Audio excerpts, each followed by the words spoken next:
Selamat malam, perkenalkan nama saya Hardiana Yanti, NIM 230-314, kelas A semester 3. Di sini saya ingin mempresentasikan tugas ke-7 saya dalam mata kuliah Teori Sosiologi Modern. Pengalihan sejarah konsep. Dalam buku ini, saya berharap untuk membuat kasus untuk melihat struktural transformasi ruang publik sebagai karya yang masih bergema dengan beberapa pertanyaan mendesak yang dihadapi proyek demokrasi hari ini.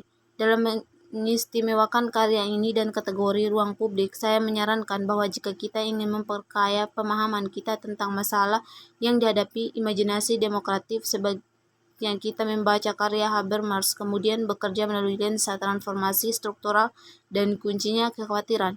Transformasi struktural mengajak kita untuk bercermin secara dekat musyawarah publik dan proses demokrasi di waktu ketika retorika kewarganegaraan telah menjadi hal yang umum mata uang, terutama meskipun tidak secara eksklusif di negara-negara demokrasi barat.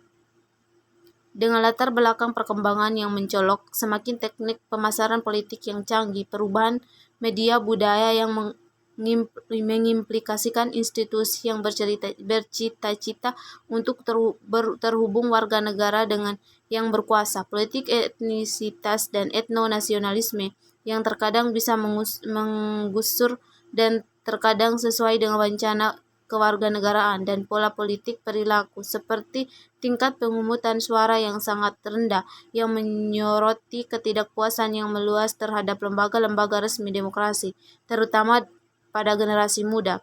Pembacaan historis tentang transformasi struktural dapat membacakan sekarang dan masa depan dalam hal dialektikan sejarah yang sedang berlangsung. Benar dan ruang publik yang rasional telah disia-siakan secara permanen atau positif dialektika yang mengarah pada permainan akhir radikal demokrasi di mana rasionalitas ruang publik borjuis yang tidak demokratif dan demokrasi masyarakat massa yang irasional akhirnya bisa didamaikan. Tetapi yang saya usulkan adalah pembaca transformasi struktural sebagai semacam pertemuan antara teori dan sejarah yang menawarkan manfaat penyimbangan untuk penyimpangan ke dalam karakteristik abstraksi lebih teori kritis terbaru.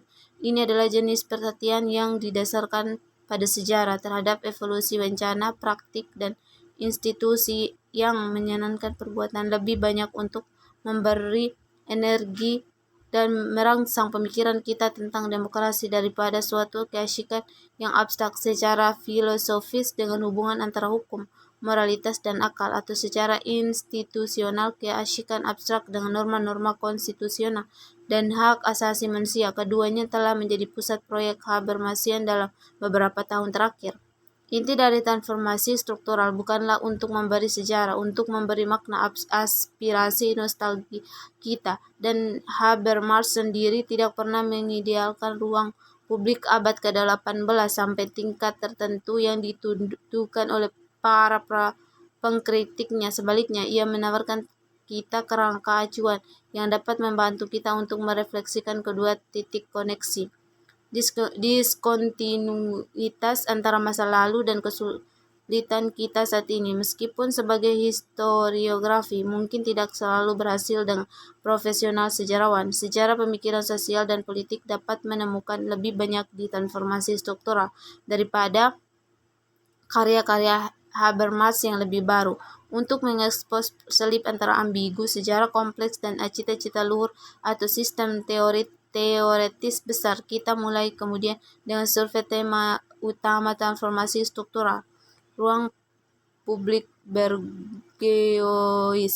Di bawah feodalisme, Habermas melaporkan wilayah publik tidak ada sebagai ruang interaksi dan debat, tetap hanya berepresentasi.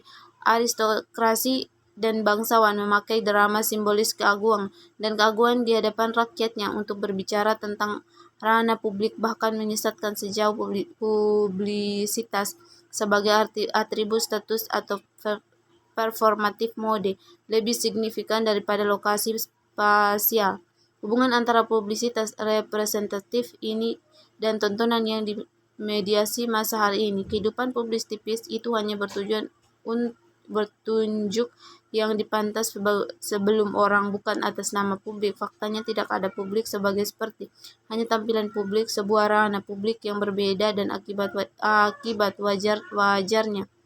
Lingkungan pribadi yang berbeda, semuanya tidak ada, namun bentuk yang muncul, perdagangan dan keuangan kapitalisme. Habermas di sini berfokus pada Inggris, Prancis, dan Jerman, dan akhirnya pembentukan sipil masyarakat yang didukung oleh ideologi otonomi swasta akan akhirnya mengubah publisitas menjadi sesuatu yang sangat berbeda. Rusaknya ruang umum bourgeois. Bagi Hegel, masalah hak istimewa dan konflik yang sulit dipecahkan dalam sipil masyarakat menghancurkan universalisme dan keabadian di mana publik opini bisa mengklaim dalam sistem Kantian. Dengan Hegel, publik pendapat tidak lagi mempertahankan dasar kesatuan dan kebenaran itu merosot sampai pada tingkat opini subjektif dari banyak orang. 49 politik bisa tidak termasuk dalam moralitas universal yang abstrak. Negara adalah dipaksa untuk campur tangan dalam masyarakat sipil yang sulit diatur. Namun dalam berdiri di atas opini publik, negara pada prinsipnya dapat menyatukan masyarakat sipil. Itu bisa menjadi perwujudan Zeitgeist di mana sebuah populasi semakin daripada moralitas abstrak akan menemukan makna. Pengujian diskursif publik, ruang publik dan kritiknya. Bab ini memberikan gambaran singkat tentang beberapa tangkapan prinsip bahwa transformasi struktural telah memperfaskan usaha akan dari kebutuhan selektif dan akan fokus pada komentar-komentar yang saya anggap berguna bahkan di saat bermasalah, dalam membantu kita untuk mengklarifikasi isu-isu penting tertentu dan dalam menyoroti yang belum terselesaikan dilema dan ketegangan dalam perspektif Habermasian tentang ruang publik, mengingat bahwa metodologi Habermas dalam struktural transformasi yang sangat berbeda dari karyanya kemudian melibatkan pengadilan sejarah untuk mencari model demokrasi normatif relevan dengan saat ini. Banyak komentar kritis telah dikeluarkan dengan kredensial historiografi buku. Fakta bahwa ini pengalihan sejarah dilakukan untuk melayani normatif ini tujuan berarti kita mungkin tergoda untuk menyampaikan kontroversi seperti entah bagaimana perifer atau bertele-tele. Sekian dan terima kasih. Itulah hasil presentasi saya malam hari ini. Kurang dan lebihnya mohon dimaafkan.